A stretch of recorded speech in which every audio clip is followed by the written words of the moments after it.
What's up, guys? And today I'm coming to you with another defensive little mini ebook, I guess you could say. I'm going to go over a defensive formation that not a lot of people are using or even talking about, and it is. I wouldn't say it's a very good run defense, but it's definitely a good pass defense. And so yeah, I'm going to get into it, and y'all can enjoy this stuff right here. So on offense, we're just going to come out in some random, yeah. This is what we came out in last time, right? I guess we'll come out and say all this time. So it doesn't even matter what play we come out in. So this formation is only in the multiple D defensive playbook, and what really sucks about this is you can't put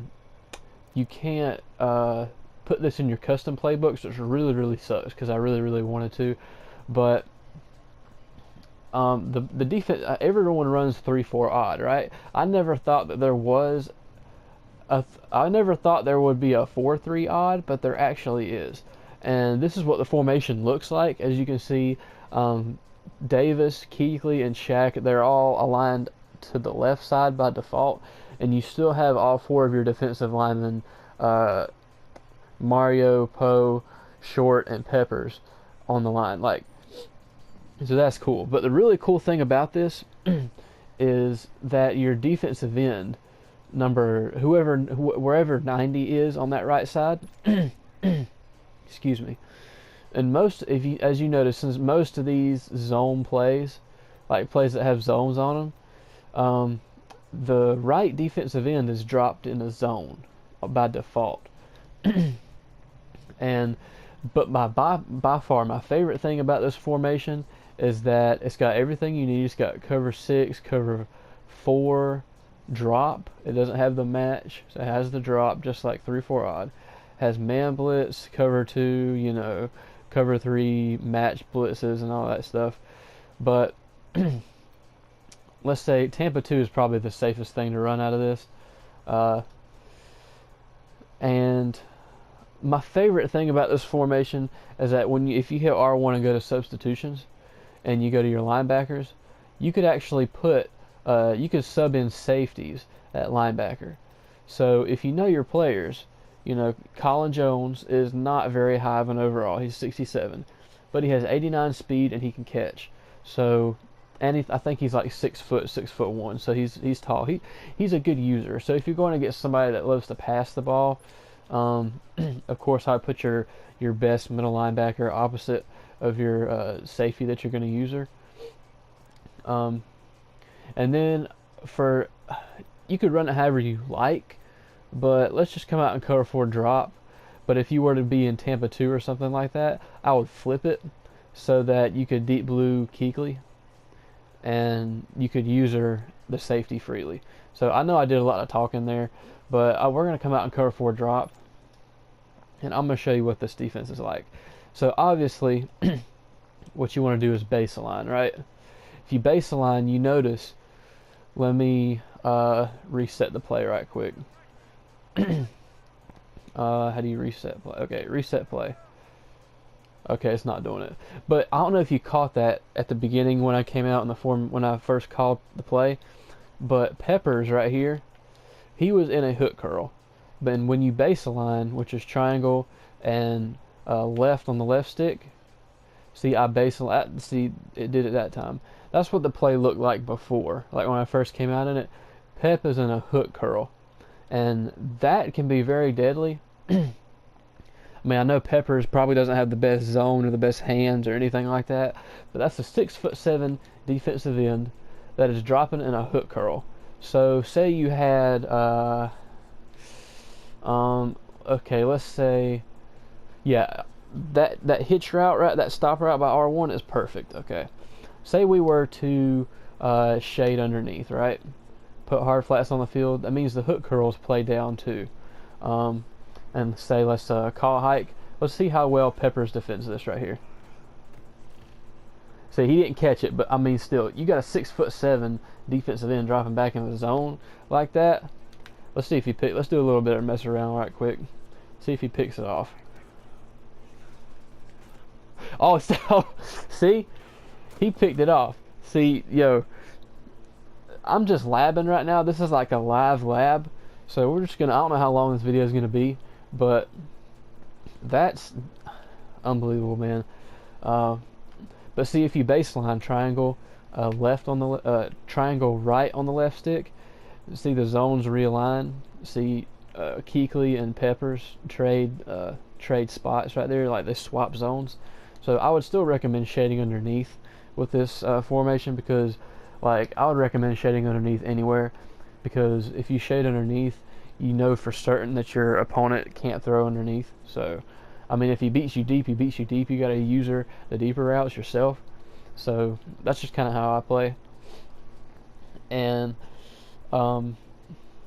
yeah, this is basically like the 3-4 odd. You're only rushing 3, which are your D linemen, but you have 4 D linemen on the field, if that makes sense. See, let's call like a, say, we're gonna put a circle on a smoke screen. Like say we put him on a smoke screen, right? Let's see how fast Julius Peppers can get out there. Wrong controller. Okay, he did. I mean, he's out there to make a tackle still. I mean, that's. I'm kind of losing my train of thought here, but when you're experimenting with these kind of new defenses, especially this formation, it really depends on what team you're using. Because say you had like a, let's see, say you were using the Patriots. Nobody on the Patriots defensive line is probably gonna be able to do that, you know, because to be honest, Carolina might be the best team to do this with, because you have a fast safety that you can sub in right here and use her around the field. He's faster than the linebackers on it. He's faster than all the linebackers on this team, okay? And he's a backup safety. And then you got a 6'7" defensive end that's over here, like just lurking in the flats. You never know when he can pick something off, or you never know if he's in a hook curl. You never know if he's in a hard flat. You just don't know, okay? And that stuff like that can really throw people off. Now, I do want to show you some things that can happen that you need to get used to in this defense.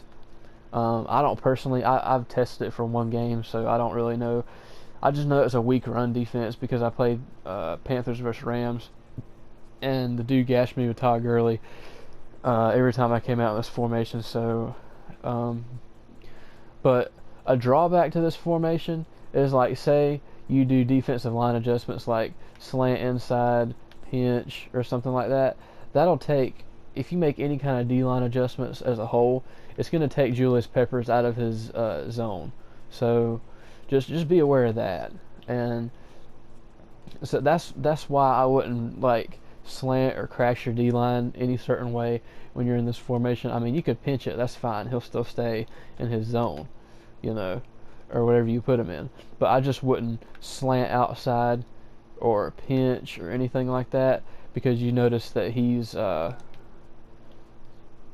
it takes him out of his zone, and you don't have anybody there to defend the underneath stuff on the right side of the field. But alright, let's switch to Tampa 2. And the reason I recommend running Tampa 2 flipped is because well, it can kind of go both ways. Like if you run it just like this, you're gonna have to use your Keekly and just put this guy in a deep blue, which is fine. I mean, there's nothing wrong with that. But I mean, the reason you sub this guy in here is so that you can user him. So audible to Tampa 2 again. So like flip the play and then deep blue Keekly, you know, and then you could use her just like in a normal Tampa 2, you know, and you can just lurk around, do whatever. I mean, Peppers is dropping in the vert hook now. So say let's try to throw that thing again. See, I mean, obviously a defensive end is not going to have good zone coverage or any kind of good coverage stats, but at least he's there in the area to make a tackle. Let's see, baseline, flip play, and deep. You always want to deep blue somebody, make sure somebody, whether it's this guy or whether it's this guy, you always want to make sure one of these guys is in a deep blue whenever you're running Tampa 2, because it keeps you from getting beat deep down the middle. So like, say, put tight end on a streak, right? And then we're gonna put him on like an N or something, like put a circle on an N. See, you could use the in route and not even have to worry about the tight end, because see how Kuechly carries that tight end upfield, and you can just use it right here. So you got to play locked up. So, I mean, it's just little stuff like that you gotta learn. Most of y'all probably know that, but I'm just going over it with you. But the way I'd run, I would stick to this as your primary formation, or I mean your primary play out of here. But if you want to audible to say like cover 3 sky, you can do that. And baseline, baseline. He was already baseline. See, like cover 3 and cover 4. No, like, yeah, cover 4, cover 3, and Tampa 2 are probably the 3 plays I'd run out of here. There's also like a cover 6 in here too. Where is it? Odd. Cover 6. There's a cover 6 in here. Alright. Here. There's a cover 6 in here, so you can do that too. You can run it however you like. Just know that it's not a good run defense. So if you're playing against a big time passer, you might want to pull this out, experiment with it. Other than that, just it's not like a crazy block shed defense either. I mean, it's just something new, something your opponent might not see coming.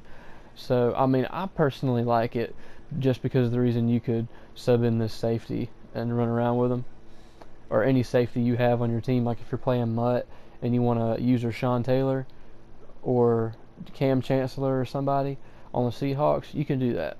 So, I mean, just an idea. If you guys like the video, leave a like down below, comment, and I will see you next time.